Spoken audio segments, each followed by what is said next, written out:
Aloha kako. All right, so for today we are going to be looking at Aina. Now, I know we've already talked about various aspects of Aina, especially with regard to mythology and deities and kinolau and all those kinds of things. But what we are going to focus in more on right now are the ways in which Hawaiian people basically managed and cultivated these resources in order to maximize productivity, live in balance and harmony with their natural environment. So I'm calling this lecture From Aina to Land, Traditional Cultivation and Land Management Practices. All right. So Aina and land, are they the same thing? They are certainly the same thing in a variety of ways, but they still are different as well. And it's largely because of these cultural, differing cultural views. So one thing to keep in mind is Kanaka Maoli culture, just like any indigenous culture, evolves out of an intimate relationship with their natural environment. And so when we look at the natural environment of Hawaii and consider the many unique characteristics of it, then we start to better appreciate the Hawaiian cultural traditions that also evolved within this within this space. And we start to understand that, wait a second, if these people developed these practices that allowed them to survive in this kind of environment for thousands of years, then hey, we're all living in this environment today. We are all living in the Hawaiian Islands. The physical properties of the islands have not changed at all. So what kinds of things can we learn from Hawaiian culture that would help us to better understand our natural world and to live in harmony with it, so that there is mutual benefit, not just for us taking and taking and taking, but for the land itself, for the Aina itself. Yeah, so these are some of the things that we want to be thinking about as we kind of go through this topic. Now, Kanaka perspectives relating to the natural environment differ from Western ones. As we talked about before, Aina literally means that which feeds. So when we just say the word Aina, immediately we are addressing Aina as the source of life, right? And as such, it is sacred. Right, we learn from these stories that we've talked about already that it is the sacred offspring of the gods, of Papa and Wakea, that it is a living deity itself, right? Aina is Papa, that it is also an older sibling of the Hawaiian people, that there is a familial connection or relationship between humankind and Aina. So it's definitely a different way of looking at the natural environment, right, through this indigenous Hawaiian lens, as opposed to land as just being a resource. Not to say that it's inherently bad or anything like that. It's just a different way of looking at it. Land is a resource in the Western world. It is something that we can chop up, that we can divide, that we can sell, that we can own in the real estate industry. It is something that we can subject to massive, large-scale agricultural development to just pump out food for the masses. It is a resource that needs to be managed for the benefit of humans. Right, and so in that regard, Aina and land is a little different, because Aina certainly needs to be managed for the benefit of humans, but we also do it for the benefit of Aina itself, because you're not just going to go and desecrate a deity. You are going to care for it, or you're not going to desecrate a family member. You are going to care for him or for her. Because there is aloha there, right? So for Aina, you're looking at a mutual benefit. Land oftentimes, and I mean, you don't have to believe me what I'm saying, just go look outside. You can see the result of having really an exploitative mindset when interacting with the natural resources. Our society just takes and takes and takes and takes. Now, one may argue, well, hey, we recycle, we're trying to be more sustainable and all those kinds of things. But, and yes, although that is true, are we doing those things for still selfish reasons? Because we want to make sure that that resource is not depleted so that it can continue to give to us? Or are we doing those things, trying to be sustainable and all that, really out of love for nature itself, for the benefit of nature itself? I'm sure there are people who do think like that, but society in general, I don't think so. No. It's and I don't want to get too off topic here, but I think in our society today, when there's dollar signs, then that tends to be the direction that it goes. So if there is money to be made in developing sustainable models or regenerative models, then companies will go in that direction. Anyways, we can talk about that later. There certainly is a difference between Aina and land. Now, I want to throw out some of the unique physical characteristics of the Hawaiian Islands that really makes Hawaii stand out from other places around the world. We are the most geographically isolated group of islands on the planet, period. If anybody wants to come here to Hawaii, or many of you actually are from the continental U.S. or Japan or from elsewhere, you have to fly a long time to get over here. That's as close as it gets, to Hawaii. California, Japan, Tahiti in the south, Pacific is still, even though they are basically our closest Polynesian cousins, they're still about the same distance away from us as California is. So very, very far. So geographically, we are isolated. We're also quite small in comparison to the rest of the United States. Less than 0.2% of the total U.S. landmass. So we are far away from the rest of the world. We are small. And yet, despite that, we have 5 of the world's 6 climatic zones squeezed into our islands. So we have tremendous diversity in terms of climatic zones, in terms of terrain, and that leads to tremendous biodiversity.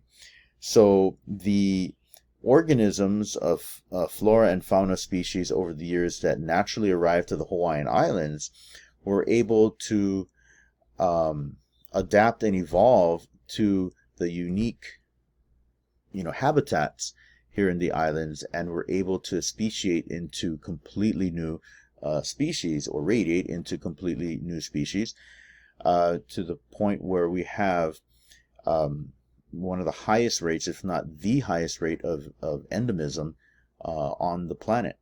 99% approximately of all Hawaiian biota are not found anywhere else but here. That is something that is quite special. And of course, as we've already discussed, when talking about Mauna Kea, Hawaii is home to the largest and tallest single mountain structures on the planet when you measure them from their true base, which is all the way on the ocean floor. So when you add all these things up, and there certainly are more things that I could throw into this list, but I just did not have enough room. But when you add all of these things up, it just gives you a feeling of awe when you look at the Hawaiian Islands from a natural environmental standpoint. It's really amazing. And so how did Hawaiian people, of course, not only relate to it, but how do we evolve? How do we develop a culture within this unique setting? How did we interact with it and manage it to the benefit of everyone? Right. So these are the things that we're going to be exploring. Vai is vai vai. As you guys know, vai is water, fresh water specifically. And as you may have already learned, vai vai, literally water water, is a Hawaiian word also for wealth. Right? So the idea here is that fresh water equates to wealth. Why is that the case? Quite simple. As we all know, water is life. Fresh water is life. We cannot live without that. It is a universal truth, regardless of where people come from, different cultures and beliefs and all that kind of stuff, different parts of the world. Water is everything. And so, as we look at water, we have these unique islands in the middle of the largest ocean on the planet. It's surrounded by water. We have rain that falls on these islands almost on a daily basis. Orographic rain, that interaction between the ocean environment and the high mountainous islands. And yet, with all of this water activity, all this water around the Hawaiian Islands, it is amazing to see how the islands themselves act as a beacon to attract water, and then as a repository to process and then hold fresh water that is that we use as human beings, that plants and animals use as well. And this schematic here gives you a very basic understanding of how that water system works. You have trade winds that come from the northeast, and they bring heavy rain clouds off of the ocean. Those clouds, as they hit the mountains here, they're forced upwards very quickly, and that change in temperature is what releases the precipitation out of these clouds. And naturally, some of that water will be diverted into streams and then run off into the ocean, but the rest of that water will get absorbed by the porous lava rock. Now, you want to move away from just kind of looking at the mountains over here and seeing them as merely mountain ranges or something like that. And you want to remember that, hey, these are massive shield volcanoes, right? These are shield volcanoes that are made up or made out of basalt lava rock. Now, if you guys go around anywhere, look at lava rock walls, or look around, Kamakakuakalani, the Hawaiian Studies building, and you just see all the rock walls, just look at it very closely. You notice one of the main characteristics is that it is porous. It's full of holes. Now, that is caused, of course, by the volcano during its eruption process. You have all these escaping gases that are bubbling up, and eventually, as it cools off and solidifies, you have the trapped pockets for air, gases, and things like that. And so I like to think of our volcanoes today as basically being rock sponges. And so when it rains, some of that moisture gets collected by the vegetation and diverted into the ground, and it gets absorbed by this porous lava rock, and it basically, again, is a big sponge, and that water will just slowly filter down through and percolate through this basalt lava rock until it finally enters the under island aquifer, which are large basins or large caverns that get filled up with fresh water. You have lava tubes and chambers and things.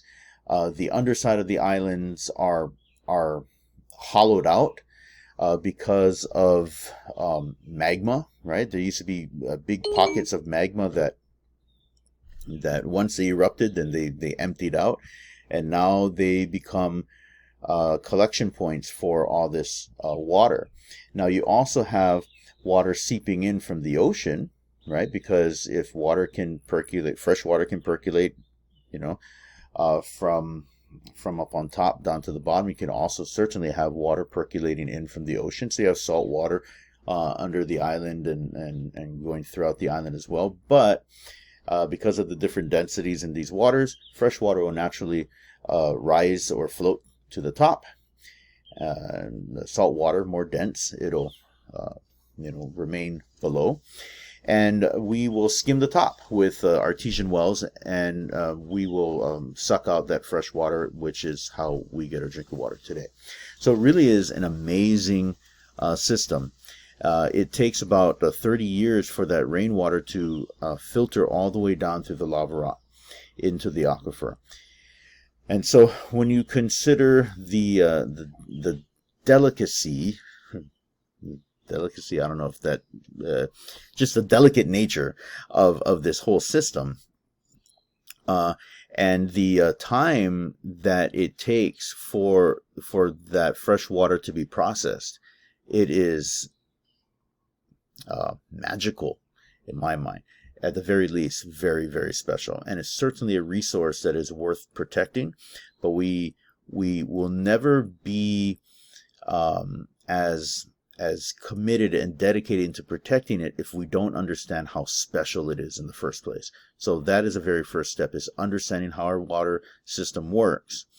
And then hopefully as a result, people like us will go out there and try to preserve it and protect it as much as possible.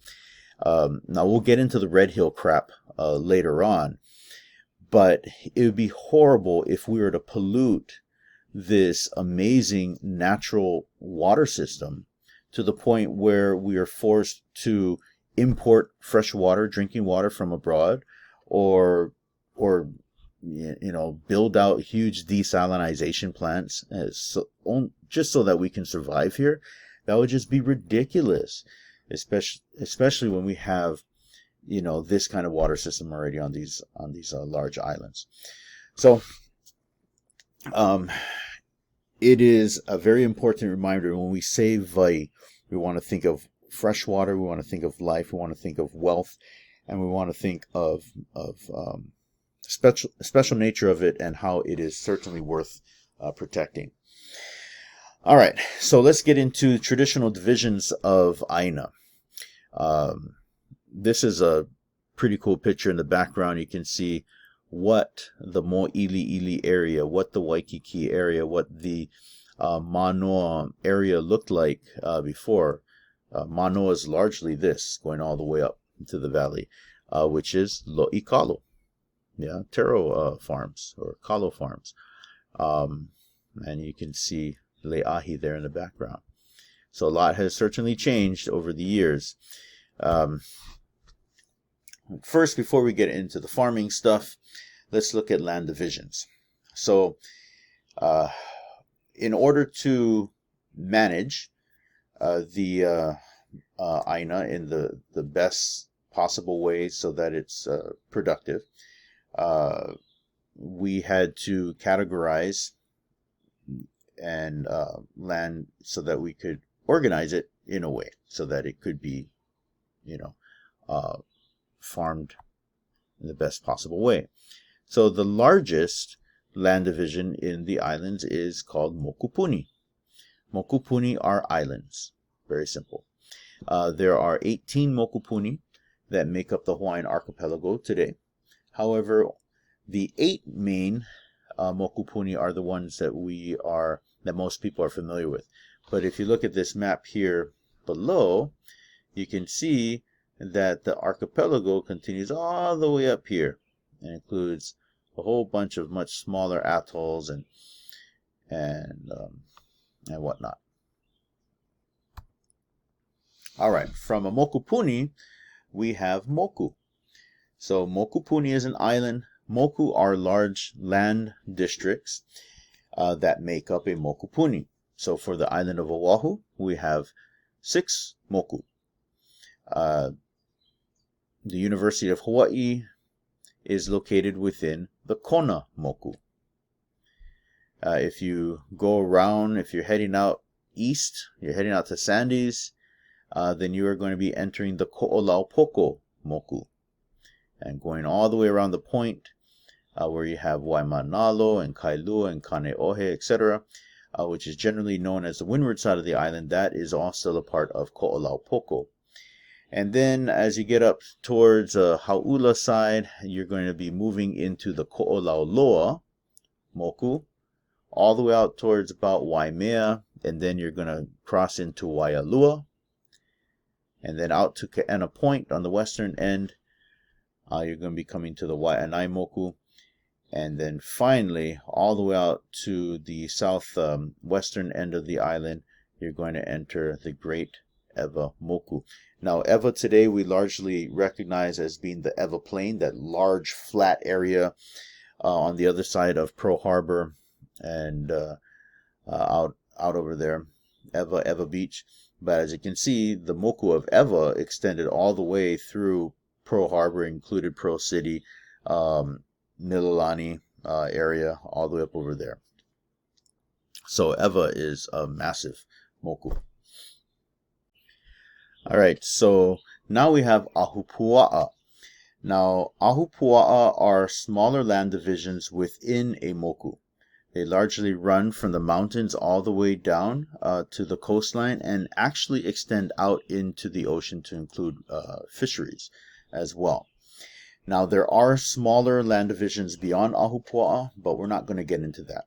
So we're just going to be focusing on Mokupuni, Moku, and Ahupua'a.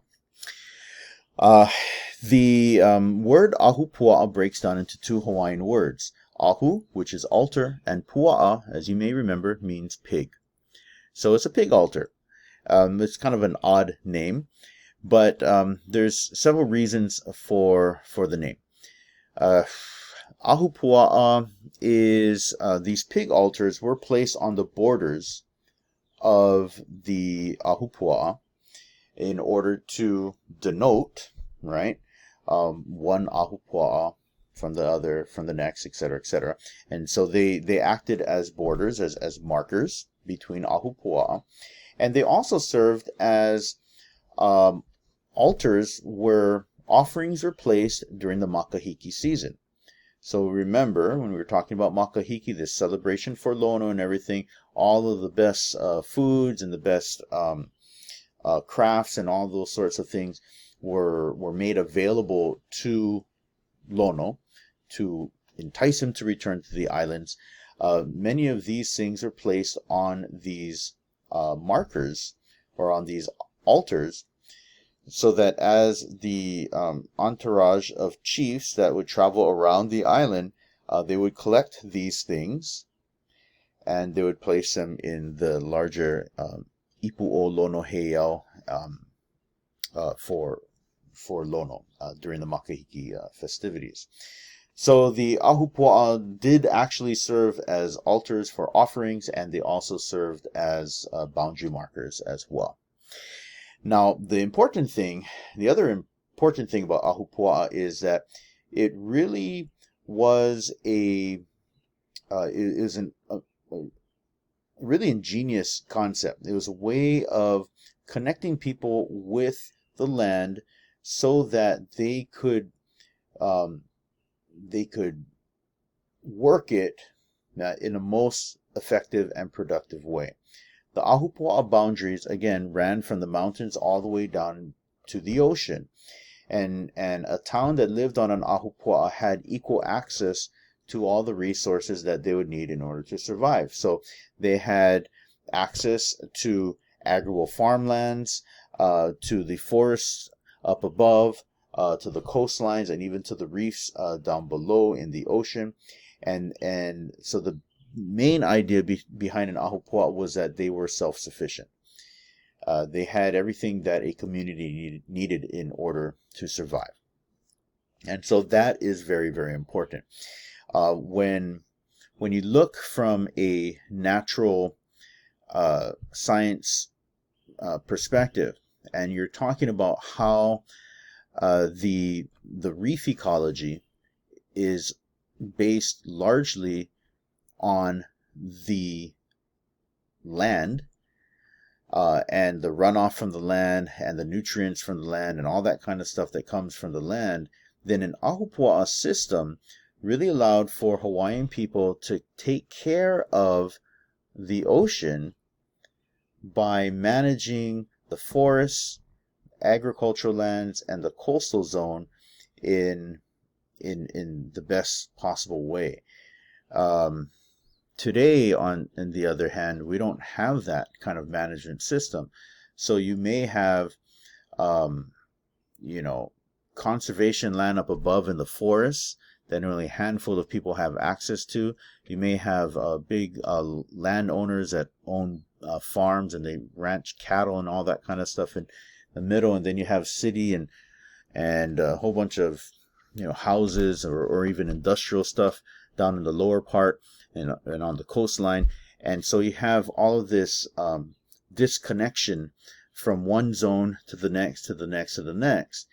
And so even though up above in conservation land you have pristine water runoff into the streams, as it goes through all these different zones, it picks up pollutants, trash, all kind of other crap. And of course that stuff all gets filtered into the reef. And whose responsibility is it to manage this part of the stream or this part of the land or that part of the land?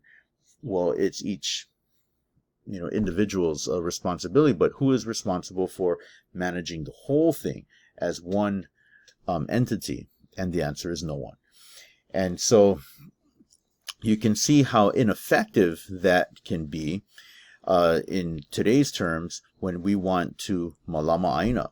When we're looking at malama Aina as an interconnected series of systems, and in order to care for it in the best possible way, we have to have everything integrated.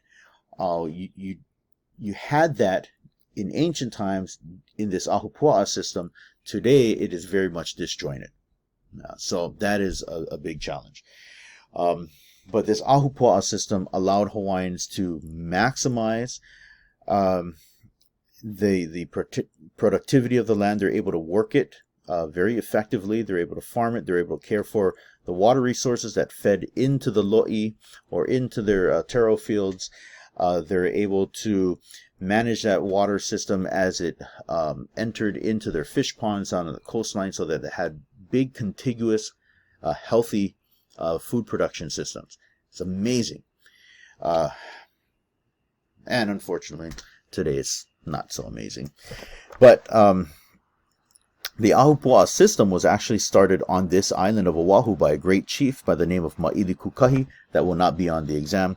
But Maili Kukahi was one of the greats in ancient times. And and so that ahupua'a system started with him here on Oahu.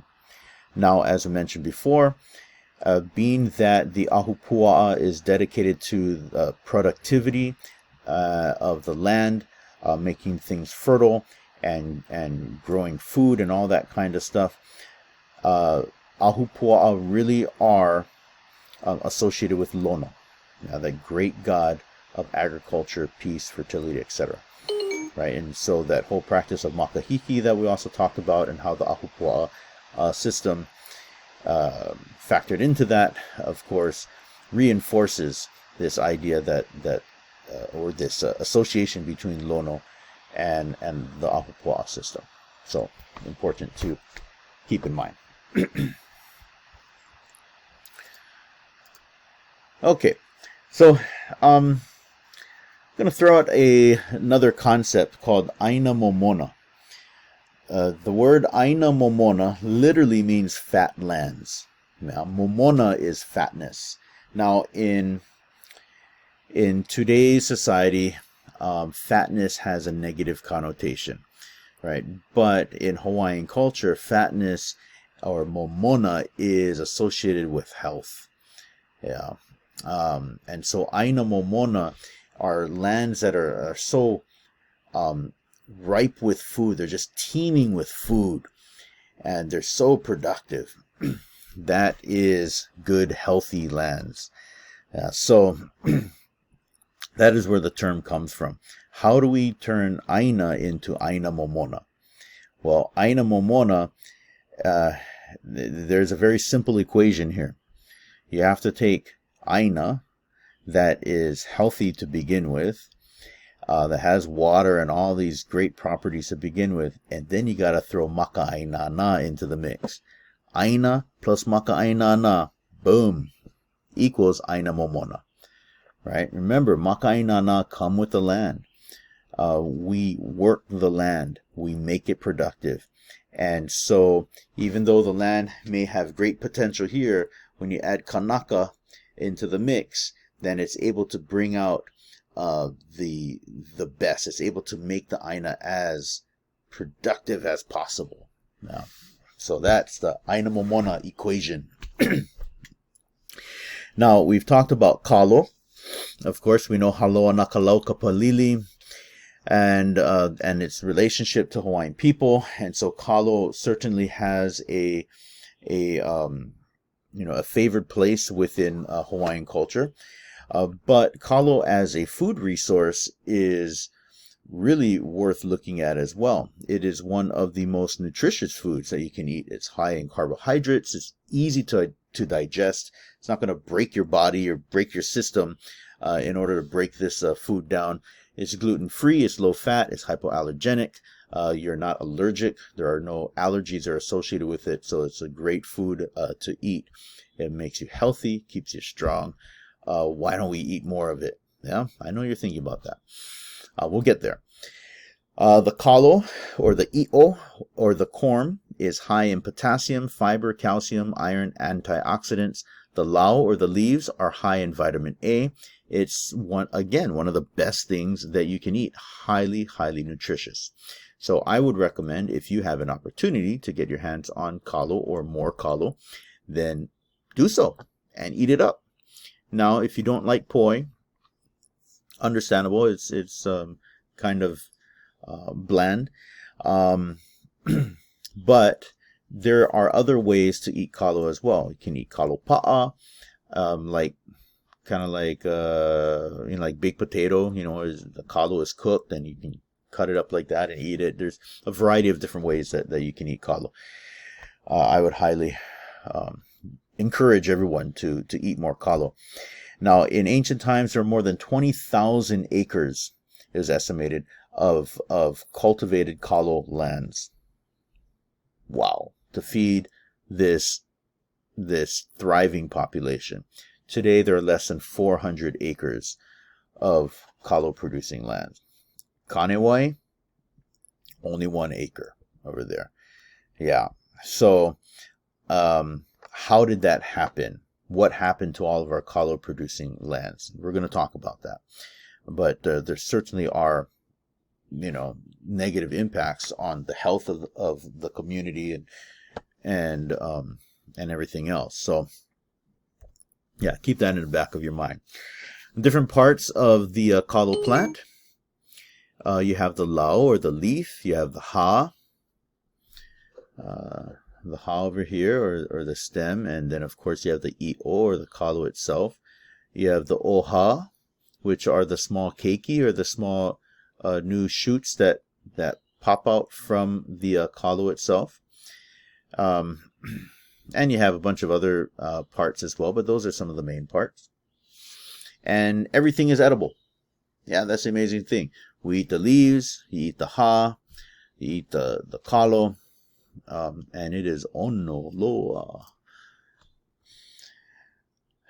Okay, so kapapalo'i o Kanewai, as you know, is a fully functioning lo'i kalo system, and Kanewai attributes its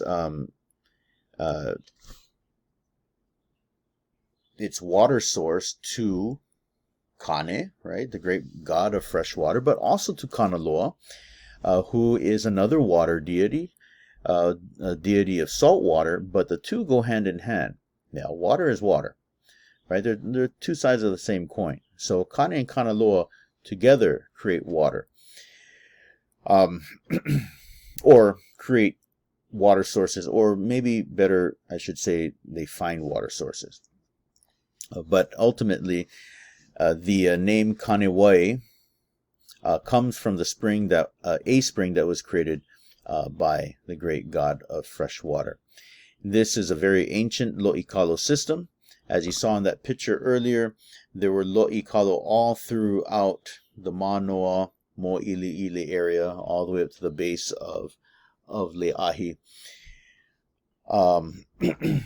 And sadly, Kanewai is one of the last traditional lo'ikalo in that whole area, that whole system there. But it's about 800 years old. Now, it was restored through the efforts of some UH students back in the early 1980s. And, sorry, phone is irritating me. But these students stumbled across these old terraces down alongside the stream. They didn't know what it was. They started to pull apart the how bush and everything, and discovered this old, Awai system. And they're just really drawn to it, and so they kept coming back and working on it. And then as they continued with their efforts, then community members started to jump in, and just kind of started off as this really grassroots effort. And then it turned into what it is today. So it is a really amazing story of restoration, and then ultimately the university incorporated it as an academic unit into its system. And so now Kapapalo'i o Kanewai is a hands-on, fully functioning farm where students and the university community can come and learn about sustainable indigenous farming techniques and systems, etc. So it and there's a lot more I could say about that, but it's a really cool story, and we get to see it all the time, right being right there on campus. Now, the motto for Kanewai is Ho'okahewai Ho'olu Aina. And some of you may remember that it was Uncle Eddie who, one of the kupuna who was involved in the restoration, that really did provide direction and instruction for the students on how to restore the old Lo'ikalo system. He gave that name to that group of UH students. And then that became that was adopted as the motto for Kanewai. Ho'okahewai ho'ulu Aina. Let the waters flow, or when the waters flow, the Aina flourishes, or the Aina grows. It's a very, very simple concept, right? All we are doing as Kanaka are basically allowing for nature to do its thing. Now, we got to unblock the system. We got to create the waterways and whatnot, but we just let the water flow, and the vai is going to give life to this growth. And so within that phrase is this notion of restoration, right? Now, who is going to unblock the waters? The Kanaka. And then what is going to give growth to the Aina? It is the vai, right? So we work hand in hand, Kanaka with Aina, in order to create this. So it's a wonderful motto that is still forefront at Kanewai. Today, Kanewai remains a very important member of the local community because it is an educational farm. It is an educational lo'ikalo, not only for the university community and all the classes that come through, but for preschool groups and elementary school groups and you name it. There's all kinds of local organizations that come through and that learn from Kanewai. So that is a good thing. But Kanewai also acts as a kalo bank of sorts, like a seed bank for different varieties of kalo. So even though Kanewai itself is a small space, it is a recipient of all these different types of kalo varieties, and they keep them going. Yeah, they grow them out in Kanewai. They keep them going over there, so that if there is a problem across the island, and you have one particular variety that gets wiped out from blight or for something else, then these kalo farmers from around the islands, they can come to Kanewai and say, "Hey, Makahiapo, who's the director of Kanewai, we need this variety. Do you have this?" And then Kanewai will start mass producing them. Boom, boom, boom, boom, boom. And then they'll be able to bring that back. So Kanewai helps to protect whatever remaining varieties of kalo we have left in the islands today. So it provides two very important functions for the farming community. Now, the three foundational pillars or kahua of Kanewai are Malama Aina, Pu'ohonua, and Laulima. Sometimes the young staff, the limahana at Kanewai, will say Malama is the pillar, but it is Malama Aina. That's always what it's been at Kanewai. So it's Malama Aina, and then of course Pu'ohonua as being a sanctuary, a safe place for the community to come and learn and to benefit from. And then Laulima, the idea of cooperation, everyone working together, many hands coming together to work as one, is what makes these types of farms work, right? It's people again. That is the equation. Kanaka plus Aina, boom, Aina Momona. Yeah. So those are important things to remember about Kanewai. Now, when you look at a lo'i-kalo system, this here is a picture of Hanalei, the northern part of Kauai, renowned for all of its lo'i-kalo, as you can see. Lo'i-kalo are lo'i refers to wetland agriculture. Lo'i-kalo naturally are taro patches or kalo farms. But you can have lo'i-laiki, for example. Laiki is a Hawaiian word for rice, so rice paddies, lo'i-laiki, or in this case, lo'i-kalo. So lo'i is wetland agriculture, and you can actually grow kalo dry.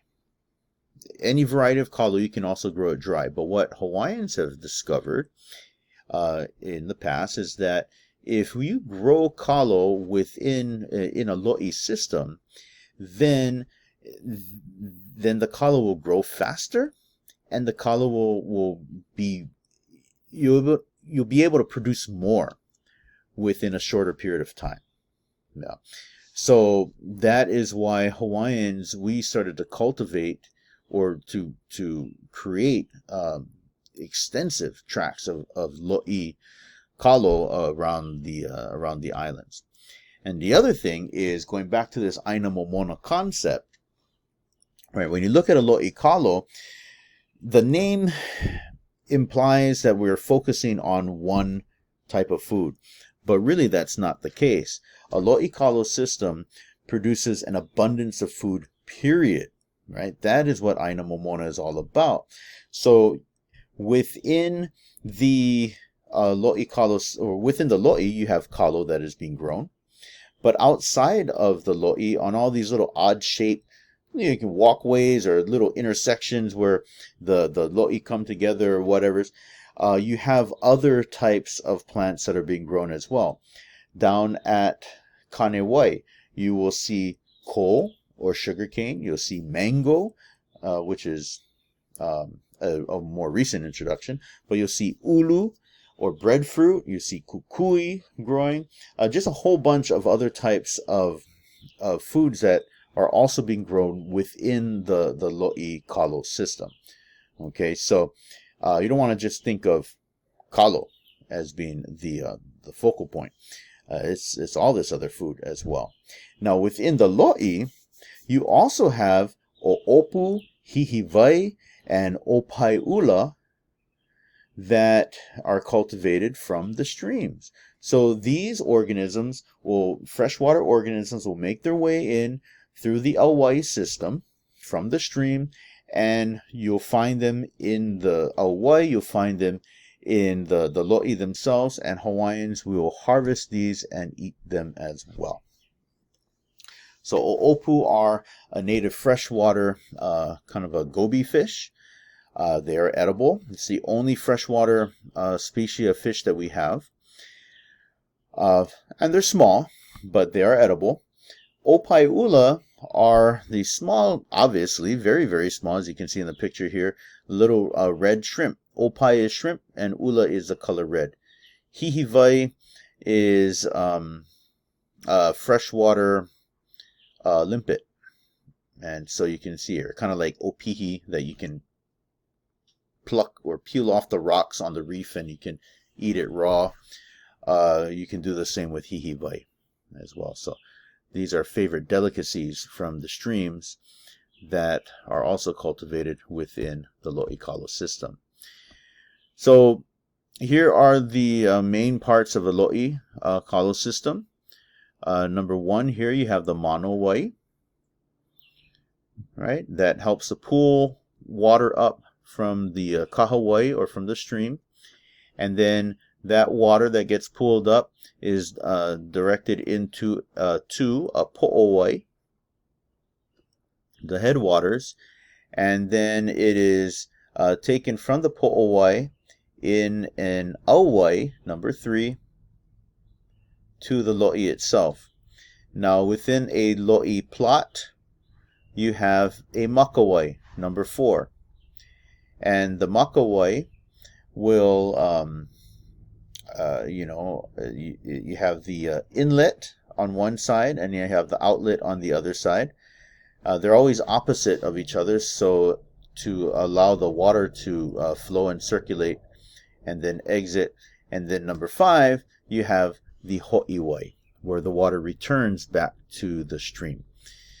Okay, and then farmers down below can continue to irrigate off of it as well. Okay, so these are the main parts of the Lo'ikalo system, especially as it is in Kanewai. Yeah.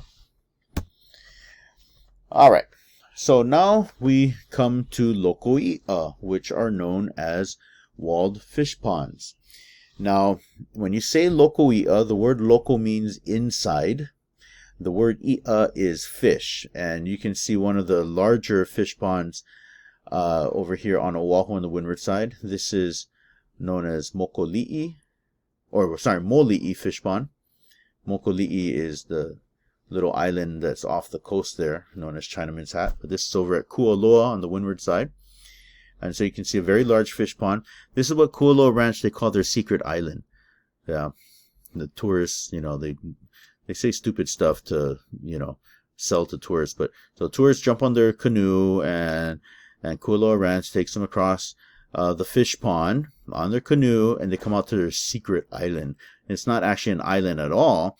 It's actually the wall of the fish pond, this ancient fish pond.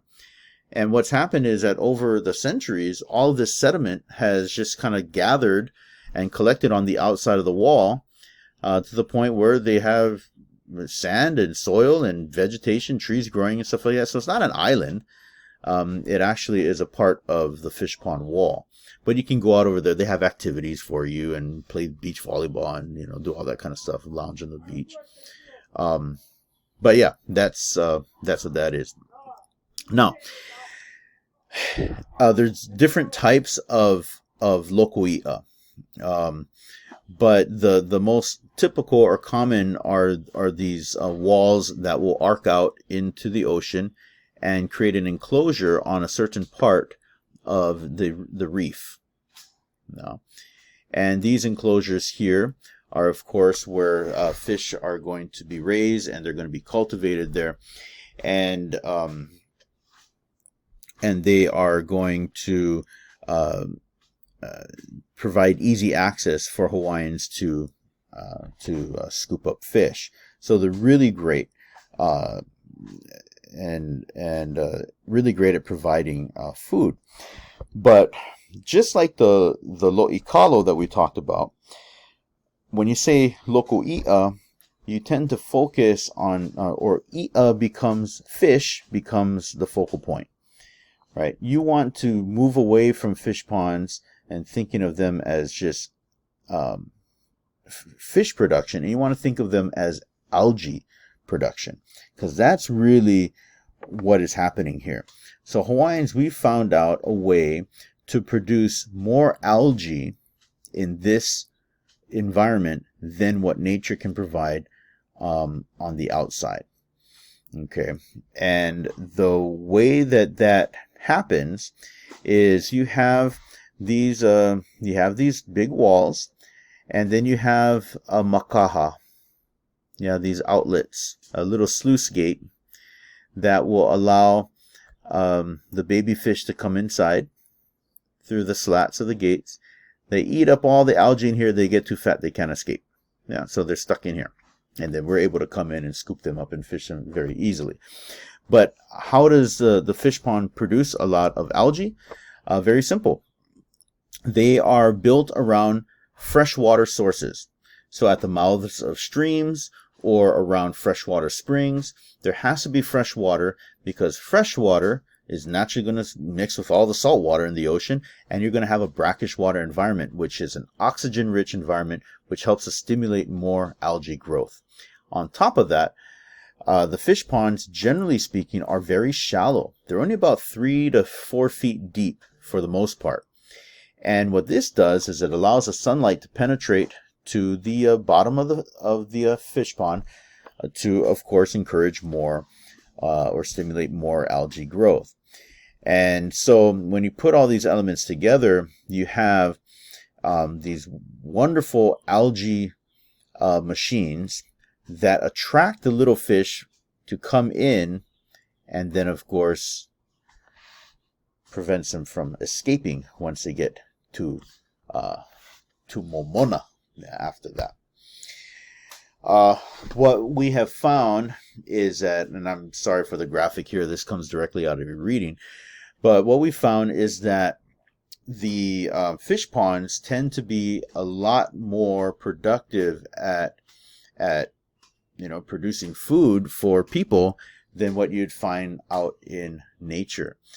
If you take 10,000 pounds of algae in nature, that would go to create 1,000 pounds of plankton and crustaceans, which would go to 100 pounds of small fish, 10 pounds of large fish, 1 pound of food for humans. On the other side, in the fish ponds, you have 10,000 pounds of algae, which would go directly to produce 1,000 pounds of herbivore, which would then be consumed directly by humans, and would produce 100 pounds of food for humans. And so you skip a couple of steps here with the fish ponds, and you are able to create a lot more food for people than what you'd find out in nature.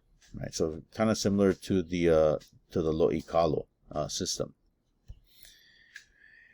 Now, in 1880, this is well after Europeans arrived in the Hawaiian Islands. This is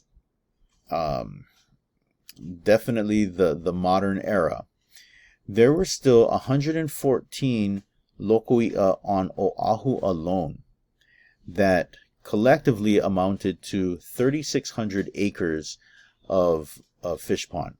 They produce approximately 300 pounds of fish per acre, which means that they're producing more than 1 million pounds of fish a year on Oahu from those fish ponds alone. That is quite a bit. That's amazing. Can you imagine? So today, generally, all the fish that is consumed in Hawaii comes from the ocean, right? And at least a little more than half of all the seafood that is consumed in the Hawaiian Islands comes from our local fishing, industry. and our surrounding waters here. So we eat a lot of seafood. But that's all seafood that is produced offshore in the ocean. Can you imagine if we were able to have fish ponds on our islands, once again, producing millions of pounds of fish for us? That is just mind-blowing, right? I mean, that we had this technology back in the day, and today, unfortunately, we do not, even though there are fish ponds that are being restored. And some fish ponds are starting to produce food again for the people, but it's not even close to approaching what we had in the 1880s or even before that, of course. But why don't we have more fish ponds? And it goes back to a number of things. Firstly, the way that we manage our land today, right? We don't have this ahupua'a system anymore. We have, a land tenure system that is based on real estate and private property and all this kind of stuff. So nobody is responsible for maintaining fish ponds anymore. That's coastal. That's out in the ocean. So who's responsible for taking care of this? And then what about all the pollutants that wash down from upland down into the lo'i, right? So there's a number of issues that really prevent us from having a thriving fish pond system like we once had. But that doesn't mean we shouldn't try and restore them. Lastly, we have mala'ai. The mala'ai is a very simple concept. It's a systematic dryland cultivation. Basically, what we would do is grow different types of vegetation at different elevations based on what elevation they would grow best at. Different elevations also represents different amount of rainfall. And so, whatever vegetation, whatever plant would grow best at this certain elevation with this amount of rainfall, we're going to grow it on long bands across the mountainside like that. And then the next level, you're going to have another band, and then another band, so on and so forth. And so it was a way of really growing things that were able to produce, or basically that be most productive in a natural setting, kind of a thing. And it was a great way to just make use of the resources that you had. Yeah, if you lived in a drier area, well, that doesn't mean that you can't grow stuff over there. Grow stuff that is well suited for a drier area, right? And so it's so simple and yet so ingenious. It just makes sense.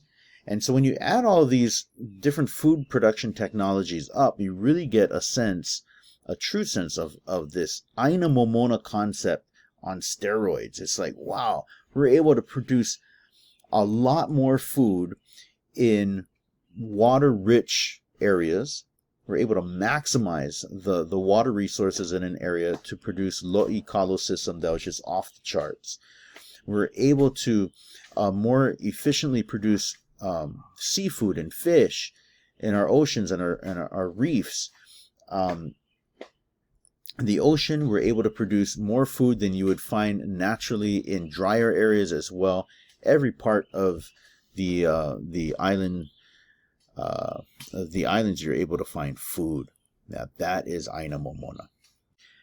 Now, you may ask, why is all this so important for us to talk about? Well, it's important for a number of reasons. Like we discussed earlier, we still today live within the same physical environment.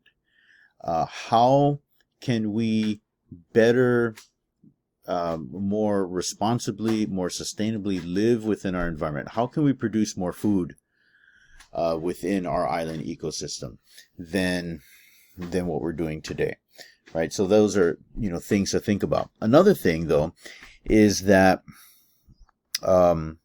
historically, at least, when you're looking at food production technology, you're looking at population size, you're looking at the health of a population. And in this case here, unfortunately, population numbers for indigenous peoples have been highly politicized around the globe, including here in Hawaii. Hawaii is no exception.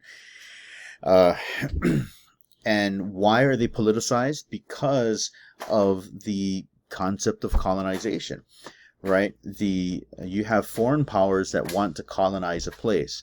Population numbers of indigenous peoples indicate, again, the health of that native population. So if you have low population numbers at the time of Western contact, that would suggest that the native people are not able to take care of themselves.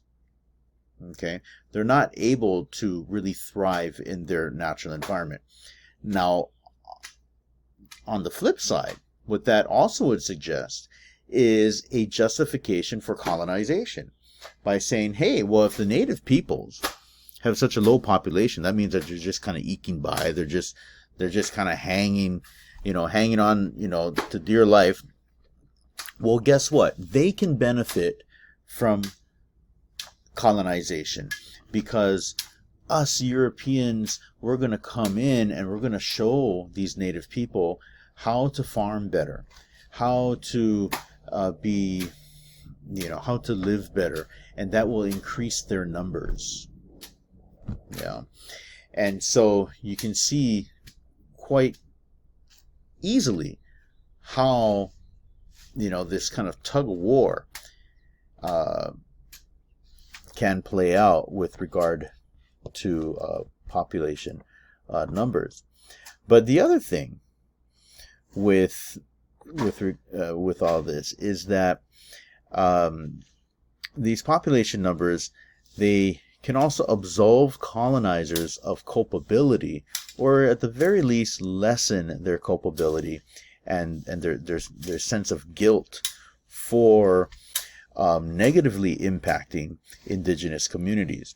So what I mean by this here is that if you have high pre-contact numbers of indigenous peoples, okay, at the time of Western contact, and then after contact, those same numbers of that indigenous population drop, they plummet all the way down here, then what would that suggest?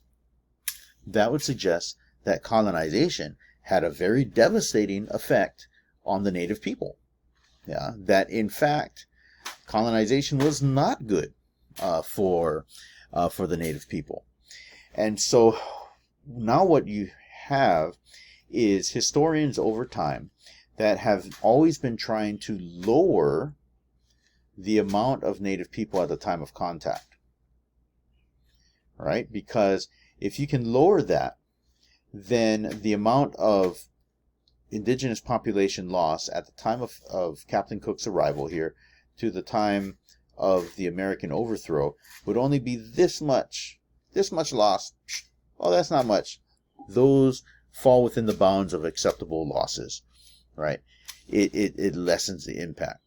So there have been estimates that have been put forth in various history books that the Hawaiian population at the time of Captain Cook's arrival was a mere 250,000. 250,000. At the time of the American takeover of Hawaii, our population had dropped all the way down to 39,000. Okay, from 250,000 down to 39,000, that's already a huge drop. There are other earlier estimates that claim there are 400,000 or even 500,000 native Hawaiians at the time of contact. So from there all the way down to 39,000, holy smokes, that tells a different story. But guess what? The most recent estimates that have come out through a study done by professors in different fields at the University of Hawaii, which also included professors from American Studies Department, claim that the Hawaiian population at the time of contact was upwards of 800,000 to 1 million people. Holy smokes. So from going from 1 million people, or somewhere around that number, all the way down to 39,000 within basically 100 years or so, that tells of a population collapse. 99% population collapse, which of course tells everyone that, oh, Western society had a devastating effect on this once healthy and thriving civilization. Yeah, so you can see why there would be this tug of war over population numbers. And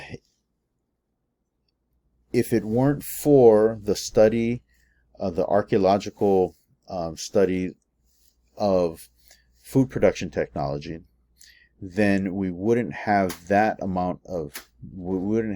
physical evidence to support these large indigenous Hawaiian population numbers. Okay, so this kind of stuff is important because it helps to show just how devastating colonization was for Hawaiian civilization. Okay, this thing is not going. Okay, there we go. It also is important because, of course, as we all know today, Hawaii, we are not nearly as sustainable as we once were. For a couple thousand years, we were a thriving, sustainable economy. We produced everything that we needed within our island archipelago that we needed. And again, you're looking at a population size of almost the same amount of people that we have on Oahu today.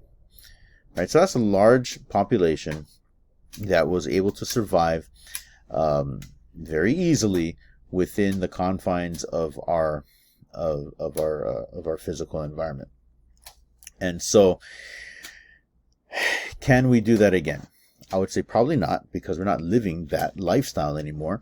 There are things that need to come in from the outside world, but can we grow more food? Right? Can we grow more food here within our local society than what we're doing today? And the answer is certainly we can. It is estimated that for island economies, they need to be growing at least 50% of the staple foods that they consume in-house. They have to be producing that stuff locally if they are to survive a natural disaster or just be able to survive for a period of time being cut off from the outside world. Now, Hawaii, at the moment, we don't do that. We're not even close to that. In fact, we import approximately 80 to 85% of all of the food that we consume here in the islands at a cost of approximately $3 billion a year. We spend $3 billion on importing all of this food to the islands, which is just insane when you consider what these islands are able to produce, right? That these islands are able to produce a whole ton of food. But what happened to that Aina Momona concept that we're talking about?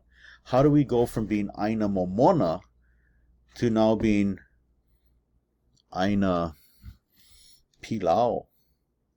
What happened? Well, what is that Aina Momona equation we talked about? It is Aina plus Kanaka equals Aina Momona. Right? So what is the difference here? We still have the same Aina. It's the Kanaka. I'm not talking about Native Hawaiians. I'm just talking about people in general. Right? It is the mindset that has changed. It is the people that have changed. It is a different way of relating to Aina. That is what's caused all of this. It's a different management system, a land management system. It's a different value system that we have, that people have today. And has it been working out? Well, we're surviving. But really, when you look at how dependent Hawaii has become on the outside world for its survival, it is pretty pitiful. Now, we have to move the needle. We have to bring Hawaii down from this high amount of dependency on imports. We have to bring that down at least. We have to be producing more of our own food here in the islands.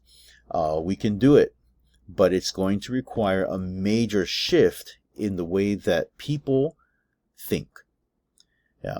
We have to, so many people here in the islands today have a continental mindset because we're colonized by settlers, from North America, from this continent.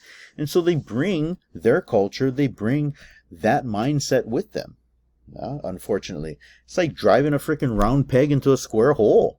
Just doesn't work, right? Regardless of where you're from, today you're living on an island. Today you are a Pacific Islander. Got to think like one, right? We have to understand our environment. If we are able to adapt to our environment, then we are going to be able to live more harmoniously with it. Simple as that. We have to come to terms with that reality. We have to decolonize our diet. That is one thing, one major thing that'll help us to become less dependent on the outside world and to be more sustainable. Why?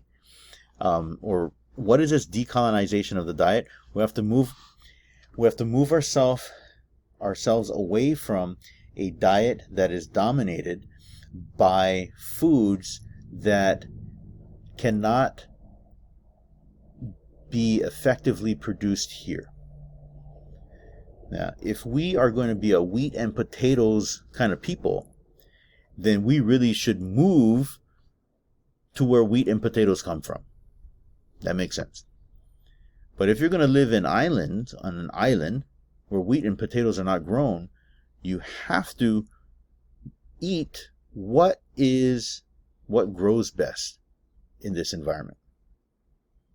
Yeah, we got to be eating kalo, right? We know that works. We got to be eating fish. We got to be eating these kinds of things. Yeah, ulu and breadfruit, sweet potatoes and stuff like that. So we have to decolonize our diet.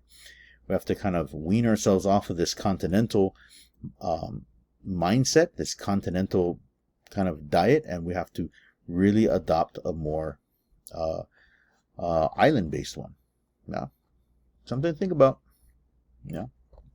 So going back to that concept of moving from Aina to land. Aina was this in the Hawaiian Islands. Now, our society, we tend to view it as simply land, as the islands as a resource. What can it provide for us for our benefit? And many of the problems that we find in our society today are a result of this disconnect with Aina, right? We're not living harmoniously with Aina anymore. And so, therefore, we have housing issues, we have health issues, we have food sovereignty or food production and sustainability issues. Our society is not pono.